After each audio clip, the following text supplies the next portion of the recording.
52 მილიარდი ლარი წელიწადში. ეს არის საქართველოში აზარტული თამაშის ყოველწლიური ბრუნვა. ანუ ორჯერ უფრო მეტი და კიდევ უფრო მეტი, ვიდრე მთელი ქვეყნის ბიუჯეტია. რაც ქართული ოცნება ხელისუფლებაში მოვიდა, აზარტული თამაშების ბრუნვა 12ჯერ გაიზარდა. ჩნდება კითხვა. ამ უხშემოსავლიანი ბიზნესით ვინ სარგებლობს? მხოლოდ ისინი, ვის სახელებზეც ოფიციალურად ეს აზარტული თამაშია გაფორმებული, კომპანიები, ონლაინ ტოტალიზატორები, ონლაინ კაზინოები, თუ რეალური კაზინოები, თუ ხელისუფლების პირველი პირებიც. გვახსოვს, 2 წლის წინ პრემიერ-მინისტრმა თქვა, რომ იმდენად სავალალო შედეგებამდე მივდივართ, შეზღუდვები უნდა დავაწესოთ. თუმცა ირაკლი ღარიბაშვილის ამ განცხადების და დაწესებული შეზღუდვების შემდეგ აზარტულ თამაშებში ჩასხმული ფულის რაოდენობა კიდევ უფრო გაიზარდა. დღეს პირველად და მხოლოდ ამ ეთერში ალაპარაკდება კაცი, რომელმაც საქართველოში პირველმა შემოიტანა ინტერნეტ კაზინოს ცნება და აზარტული თამაშები. თავდაპირველად ბევრი ფული იშოვა. მაგრამ დღეს ის ამ ეთერში მოყვება, როგორ წაართვა ამ ბიზნესის წილი და ათმობინა ოთარ ფარცხალაძემ და როგორ ეუბნებოდა ფარცხალაძე, რომ ეს ბიძინა ივანიშვილის პირადი მითითებით ხდებოდა.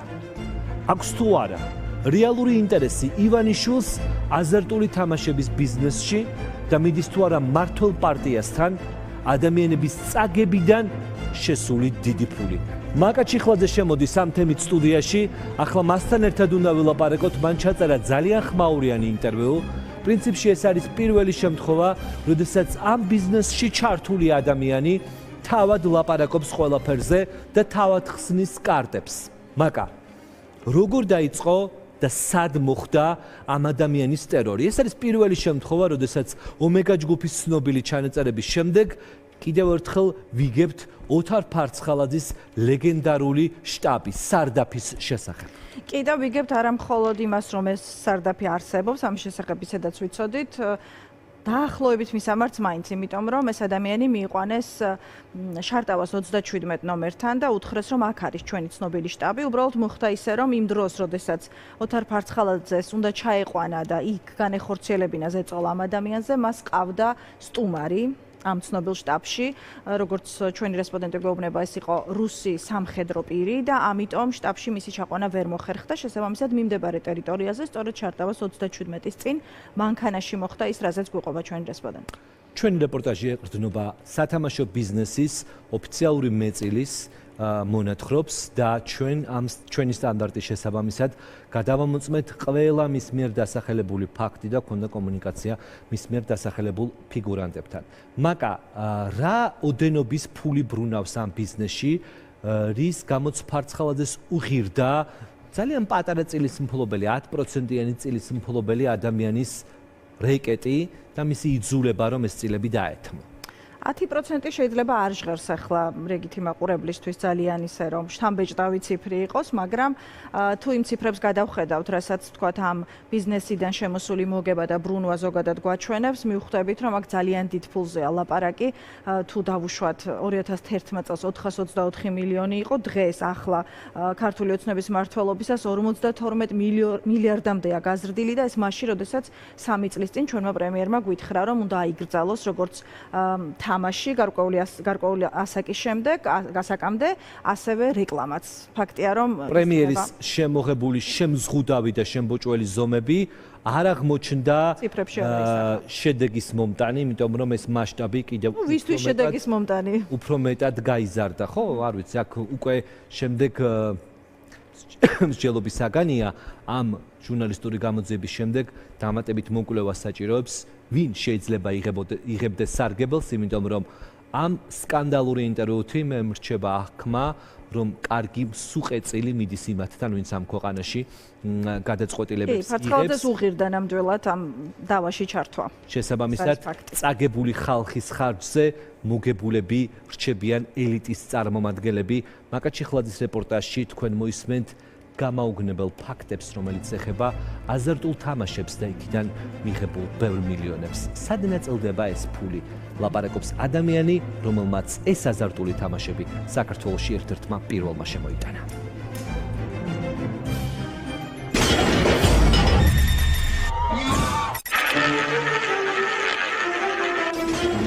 52 მილიარდი ლარი ერთ წელიწადში. აზარტული თამაშების ბიზნესისთვის 2023 წელი ყველაზე უხშემოსავლიანი აღმოჩნდა. ერთ წელიწადში ამ ბიზნესში საქართველოს ბიუჯეტზე ორჯერ მეტი ფული დაილექა. 2011 წელს ვიდრე ხელისუფლებაში ქართული ოცნება მოვიდოდა, აზარტული თამაშების ბიზნესის წლიური ბრუნვა ფაქტ პეტრის მონაცემებით 424 მილიონი ლარი იყო. 2023 წელს კი ეს ციფრი 12 ჯერ გაიზარდა და 52 მილიარდ ლარს მიაღწია. აზარტული თამაშების ბიზნესი, რომელიც ბევრი მოქალაქისთვის საბედისწერო განაჩენი აღმოჩნდა, ქართული ოცნების მმართველობისას ამყოფდა. აიკრძალება აზარტულ თამაშებში მონაწილეობის მიღება ჩვენს მოქალაქეებს, აიკრძალება სათამაშო ბიზნესის ყველანაირი სატელევიზიო რეკლამა. პრემიერის ამ დაპირების მიუხედავად სათამაშო ბიზნესში ფულის ბრუნვა კიდევ უფრო 48 მილიარდიდან 52 მილიარდამდე გაიზარდა. ამ ჟურნალისტურ გამოძიებაში გიყვებით, როგორ ნადირობს ხელისუფლება ამ ყველაზე მომგებიანი ბიზნესის წილებზე.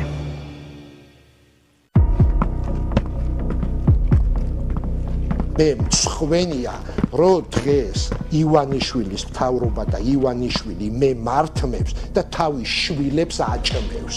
ჩემს შვილს ართმევს და თავის შვილს აჭმევს. მე ამის მწხვენია. ეს მამუკა ქუნთელია, საქართველოში პირველი ონლაინ კაზინოს შემქმნელი.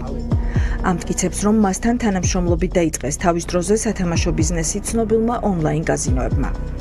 ქუნთელია წლების განმავლობაში აზარტული თამაშების ბაზრის ერთ-ერთი მსხვილი მოთამაშის, კრისტალბეთის 10%-იანი წილის მფლობელიც იყო. თუმცა ახლა არაფერი გააჩნია. აქ ჩემი ბიზნესია, რომელიც თელი ცხოვრება ვქმნიდი და ეს ყველაფერი დღეს უდევს ბიძინა ივანიშვილს თავის გაშლილ სუფრაზე და თავის ვირთხები ძიძგნიან. ერთ დროს მილიონობით დოლარის აქტივის მფლობელი კაცი ამტკიცებს, რომ აზარტული თამაშის ბიზნესის წილი ბიძინა ივანიშვილის ნდობით აღჭურვილმა ოთარ ფარცხალაძემ ოლიგარქის სახელით დაათმობინა. თარი ჩაერევაო ამ საქმეშიო. ხო და რა იციო როგორ იქნებაო, ეხლა მე არც იმას გეუბნებიო, რომ ცუდად იქნებაო და არც იმას რომ კარგათო, მაგრამ რა იცი რა იქნებაო და იქნებო სანამ ოთარი ჩარეულაო ფარცხალაძეო, იქნებო რაღაცა თანხაზე შევთანხმდეთო რა ვიცი, აი 3 მილიონიო, 5 მილიონიო, რამდენი გინდაო თქვიო და იქნებო რაღაცა შევთანხმდეთო. მე ვთხარი რომ მეთქი არ არის რა, არ არსებობს მეთქი. ქუნთელია საქართველოში ყველაზე მოთხოვნადი აზარტული თამაშების ექსკლუზიურ უფლებას ფლობდა. ამ თამაშებზე მაღალი მოთხოვნის გამო ონლაინ კაზინოებს ნადირობა ჰქონდათ გამოცხადებული. საბოლოოდ ყველაზე სარფიანი წინადადება კრისტალბეთისგან მიიღო. მისი თამაშები მათ პლატფორმაზე განათავსა და სანაცვლოდ აქციების 10% მისცეს. ეს დასტურდება საჯარო რეესტრის ამონაწერითაც. შემოსავლების სამსახურის ამონაწერი კი ადასტურებს იმას, რომ აზარტული თამაშების კომპანიისგან მას ხელფასისა და დივიდენდის სახით ჯამში 1.200.000 ლარზე მეტი აქვს დარიცხული. 16-ში ერთადერთხელ ჩამირიცხეს ეს დივიდენდი და მის შემდეგ არანაირი კონტაქტი, არანაირი ფული, არანაირი დივიდენდი და მიდის არანორმალური ზეწოლა, რომ გადავაფორმო ეს წილი. ბიზნესმენი ყვება, რომ როგორც კი კრისტალბეთს თამაშების გამოყენების უფლება გადასცა, კომპანიამ მისი თავიდან მოშორება გადაწყვიტა. პირველ ეტაპზე კუთვნილი დივიდენდების გაცემა შეუწყვიტეს. ანუ ქუნთელია მრავალმილიონიანი ბიზნესის მეწილე იყო 2015-დან 2019 წლამდე, თუმცა მოგებიდან წილს 2016 წლის ივნისის შემდეგ აღარ ურიცხავდნენ. ბიზნესმენმა ამის გამო პარტნიორებისთვის ჩივილი ფინანსთა სამინისტროს საგამოძიებო სამსახურში გადაწყვიტა. კრისტალბეთის მეწილე ყვება, რომ უწყებაში მისული პირადად საგამოძიებო სამსახურის უფროს ლევან კაკავა შეხვდა. კუნთელიამ კაკავას მომხდარი შესახებ უამბო და გამოძიების დაწყება მოითხოვა. ფინანსურ პოლიციაში გავაკეთე განაცხადი, ყველაფერი დამკითხეს, ჩვენება მივეცი, ყველაფერი გავაკეთე და ეს ლევა კაკავა მეუნება, რომ კარგიო, ეხაო, წადიო და ჩვენო დაგიკავშირდებითო რა. ნუ როგორც ხდება რა.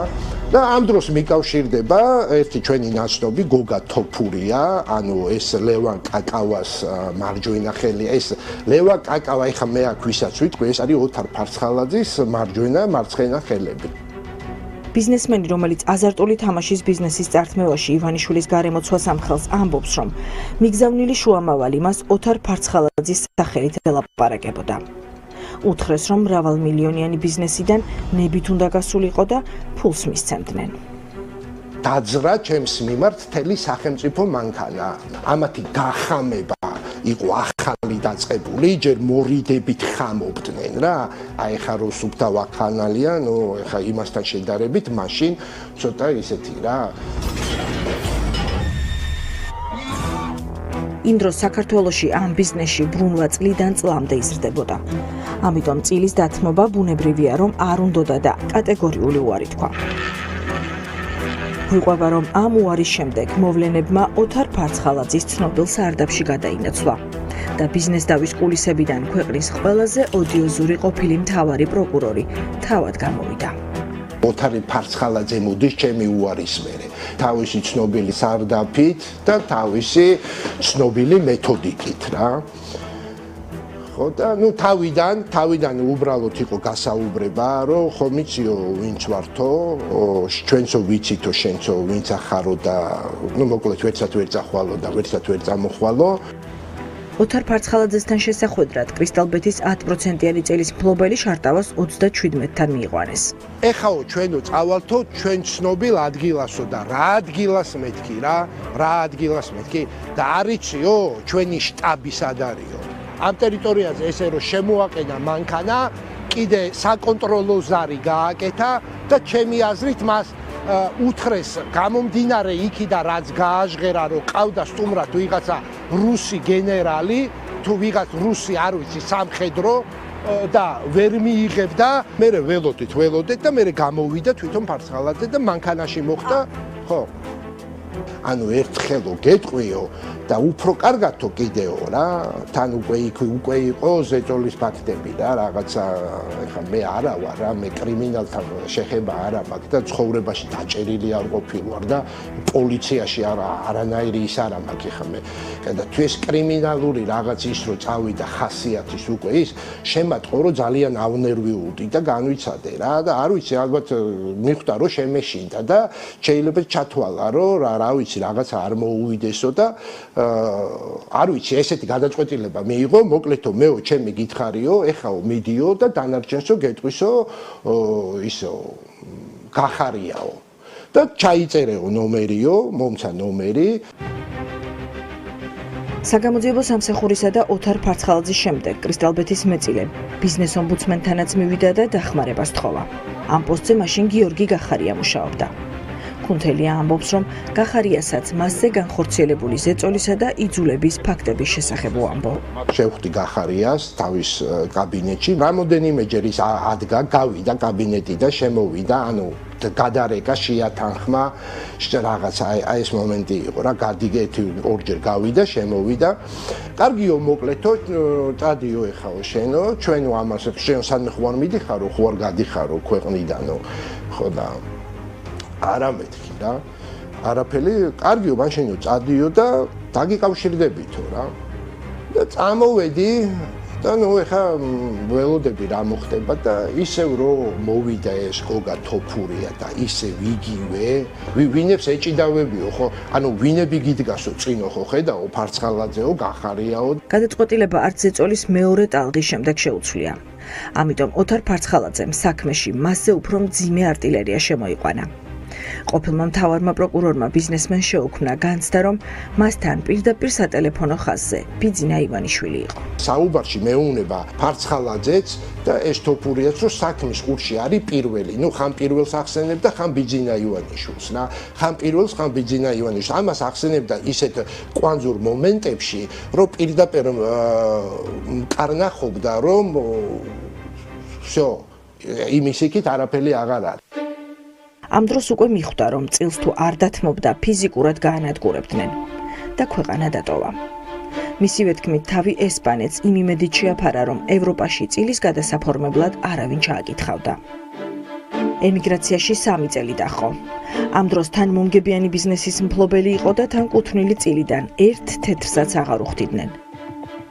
ამის გამო, როგორც თავადყვება, ბანკში ჩადებული ქონება, ჭავჭავაძის გამზირზე არსებული საცხოვრებელი ბინა და ძვირად ღირებული ავტომობილი გაუყიდეს. ერთ დროს მილიონერი ბიზნესმენი 2019 წელს საქართველოში უსახლკაროდ და უსახსროდ დაბრუნდა. კუნთელია ყვება, რომ ქუჩაში დარჩენილი იძულებული გახდა საბოლოოდ 3 წლიან ომში თავი დამარცხებულად გამოეცხადებინა. 2019 წლის 2 აგვისტოს გაფორმებულ ნოტარიულ აქტში წერია, რომ მამუკა კუნთელიას 10% ისევ მისმა პარტნიორებმა $1 მილიონ გამოისყიდეს. რაც კუნთელიას ვემტკიცებით რეალურზე ბევრად დაბალი ფასი იყო. გადაჭრით ვიძახი, რომ პირდაპირ ბიძინა ივანიშვილმა წამართვა მე ჩემი ცხოვრება, არა მარტო ბიზნესი. ოჯახი დამენგრა, არა ვიცი, დაავადებული ვარ, ალბათ კარგი ჩეკი რო გავიკეთო, სანმე იმაში, რა ქვია, სამანტყოფოში გამოკვლევის ჩეკი რო გავიკეთო, ალბათ ერთი მინიმუმ 5 დაავადება აღმომაჩნდება რა. ეხლა ამხელა სტრესებს და ამხელა უბედურებას, რა ვიცი, ცოტა ძლიერი უნდა იყო ადამიანი. მე არა ვარ სამწუხაროდ ეგეთი ძლიერი და არა ვარ ვალდებული, რომ ძლიერი ვიყო და რატომ უნდა გათვალოს ვიღაცამ ჩემს სიძლიერეზე, ჩემი წამება, რომ ეს მეც გაუძლებს. შაბათის ეთერმა დეტალურად გაშიფრა რესპონდენტის ნათქვამი თითოეული სიტყვა. გამომძიებელ ჟურნალისტთა ოფისში დამკვიდრებული სტანდარტის შესაბამისად დავიწყეთ ყველა ფაქტის გადამოწმება და ჩვენი მთავარი რესპონდენტის მიერ დასახელებული ფიგურანტების ძებნა. ის, ვისაც ამ სავარაუდო ბიზნეს რეკეტის საქმეში ჩვენი რესპონდენტი ყველაზე ხშირად ახსენებს, გოგა თოფურია. მამუკა კუნთელიას მტკიცებით ის ოთარ ფარცხალაძისა და სახელმწიფო უწყებების შუამავალი ერთდროულად იყო. თოფურია ბიზნესმენთან მეგობრობას ადასტურებს. არათუ ვიცნობ და მეგობრობდით, ძალიან ახლო მეგობრები ვიყავით და ვართ იდეაში და ოჯახებით მეგობრობთ. თარხნიშვილზე თქვენს ბინაში პირველი შეხვედრა შედგა, სადაც ისაუბრეთ ამ თემაზე. გახსოვთ ეს დღე? შეკვეთილში შედგა ერთი შეხვედრა თქვენთან. 10 წლის წინანდელ ამბავზე ვლაპარაკობთ, რა მითხრა მამუკამ, აი გინდა თარხნიშვილზე, გინდა არა მესმის, მე ვიცოდი რომ რაღაც ტიპის პრობლემა ქონდა, ოღონდ არ ვიცი, არ მახსოვს. ოთარ ფარცხალაძეს იცნობთ? ანუ შეიძლება შეხვედრილი ვარ, მაგრამ არ ვიცნობ. შეხვედრილი სად შეიძლება იყოთ? არ ვიცი, ნუ აი სამსახურში, ძველში იგივე, არ ვიცი. ერთ პერიოდში მე როგორც ვიცი, მუშაობდი. კაკავას ვიცნობ, დიახ, კაკავა ჩემი მეგობარია ლევან. ლევან კაკავა კრისტალბეთის წილის დათმობის საქმეში ერთ-ერთი გამორჩეული ფიგურანტია. მასთან შეხვედრის შემდეგ დაიწყო კუნთელიას თქმით ფარცხალაძის მიერ ორგანიზებული ბიზნეს რეკეტი. ახლა უკვე შემოსავლების სამსახურის უფროს კაკავას მის მფლობელობაში არსებულ ბინაში ვაკითხავთ. უძრავი ქონება გაქირავებული გვხვდება. ლევანს ბინა არ არის? თავქალმა მომაქირავდა. ნანამ ხო? ნანამ მოგაქირავოთ. ლევან კაკავასთან ორი მთავარი კითხვა გვაქვს. რა ბედი ეწია მამუკა კუნთელიას საჩივარს და რა სტატუსით დაუკავშირდა გოგა თოფურია მომჩივან ბიზნესმენს საგამოძიებო სამსახურში საჩივრის დაწერის შემდეგ. კაკავამ ჩვენთან კომუნიკაცია არ ისურვა. საგამოძიებო სამსახურმა კი შაბათის ეთერის წერილობითი კითხვა უპასუხოდ დატოვა.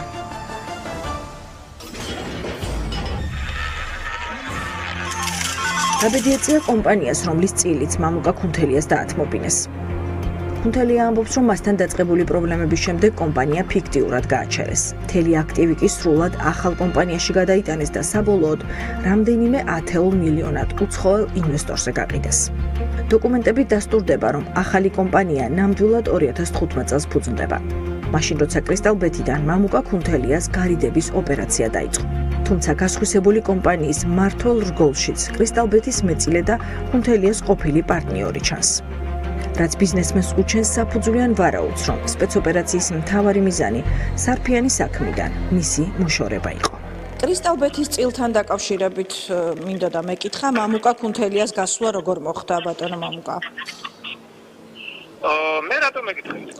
იმიტომ რომ თქვენ მეწილე იყავით ერთ-ერთი და დოკუმენტში თქვენი გვარი მეწილე ვიყავი ადრე და მე გამოვედი, მაშინ მამუკა არ ვიცი მე. როგორ არიყავი? დოკუმენტი გვაქვს ბატონო მამუკა. ხო, ნუ ვერ გეტყვით, ყოველ შემთხვევაში კომენტარს მაგ თემაზე მე ვერ გასცემ. და ის ამბობს, რომ იძულებით დაათმობინეს წილი. თქვენ არ გაქვთ ამაზე ინფორმაცია? არა, რა სისულელია, ვიცი რომ ტყუილია ეგ, არანაირი იძულები და იმითი არ არის. მილიონი ღირდა, აბა 10%? მე მაგ თემაზე ვერ დაგელაპარაკებით. მე არ მიმყავდა მაგ საქმე და არა ვარ საქმის კუთხე. კრისტალბეტთან რა კავშირი ქონდა ოთარ ფარცხალაძეს ბატონ მამუკა? ვერაფერს ვერ გეტყვით. კუნთელია ამბობს, რომ მისი ჩარევით მოხდა იძულება და წილის კი, დათმობა. მაგრამ მე არ ვერეოდი მეთქი რა, მე საერთოდ არ ვერეოდი. არც დაინტერესებულ ხართ მეწილე იყავით ბატონ მამუკა? არა, არ დავინტერესებულა, იმიტომ რომ ბოლომდე ვენდობოდი, ვისაც მიყავდა საქმე. ტერორი როგორც მამუკა ქუნთელია ყვება არ წილის დათმობის შემდეგ დასრულებულა. ბიზნესმენის თქმით, ყოფილი პარტნიორები შიშობდნენ, რომ აღებული მილიონით ქუნთელია ისევ სათამაშო ბიზნესს წამოიწყებდა და ამით კონკურენტს შეიძენდნენ. წადიო, ეს ფულიო დახარჯო, ის კი არა, რაონც იგულავე, არაფერი არ გახსნაო, არაფერი ბიზნესიო, არაფერი ხვალრო, ხვალინდელი, არაფერი აი ესეთი ტერმინს ხმარობდნენ რა. ხვალინდელი არაფერი არ გააკეთო, დღევანდელი რაც გინდა აკეთე რა. ასეც მოხდა. მამუკა ქუნთელია სათამაშო ბიზნესში აღარ ჩართულა და საცხოვრებლად ლატვიაში გადავიდა. ამბობს, რომ კონტროლი, თვალთვალი და ზეწოლა მასზე არც იქ შეწყვეტილა. ამიტომ ბიზნესმენმა ევროკომისიას მიწერა და მოსალოდნელი საფრთხეების შესახებ საქმის კურსში ჩააყენა. ბრიუსელიდან პასუხიც მიიღო. დეპარტამენტის ხელმძღვანელის დიანა ჯაბლონსკას ხელმოწერილი დოკუმენტის თანახმად ბიზნესმენს ურჩევენ ლატვიელ და ქართველ სამართალდამცველებს მიმართოს. ფოტოლაპარებული ადამიანები რო დარბოდნენ უпростоრად აბორიგენივით მოვარდა, გამომგლიჯა და თავის შვილს დაუდო ჭამეო რა. აი სხვა რა არის ეს? სხვა ვიღაცა მოვიდეს, შევხვდები 1000 ადამიანს, შევხვდები 10000 ადამიანს და ვინმე სხვა რაკურსით, სხვა პრიზმით, სხვა კუთხით დამანახოს, ჩამომიყალიბოს, დამიფორმულიროს, რომ ეს რამე არის სხვა. კრისტალბეთის მეწილეები და მამუკა ქუნთელიას უკვე ყოფილი პარტნიორები სატელევიზიო კომენტარისგან თავს იკავებენ. პირადი საუბრებისას დასმულ კითხვაზე, რატომ არ უხდიდნენ პარტნიორს კუთვნილ დივიდენდს, პასუხობენ, რომ ამის მიზეზი კომპანიის გაჩერება იყო. თუმცა, ხომ არ გააჩერეს კომპანია სწორედ ქუნთელიას ჩამოშორების მიზნით. ამას რა თქმა უნდა უარყოფენ, თუმცა ვერც გაჩერების მიზეზს გვიხსნიან. ჩნდება კითხვა, თუ კომპანია 2015 წელს გაჩერდა და სარგებელი აღარ მოჰქონდა, რაში და რატომ გადაუხადეს 2019 წელს მამუკა ქუნთელიას გაჩერებული კომპანიის წილში $1,000,000.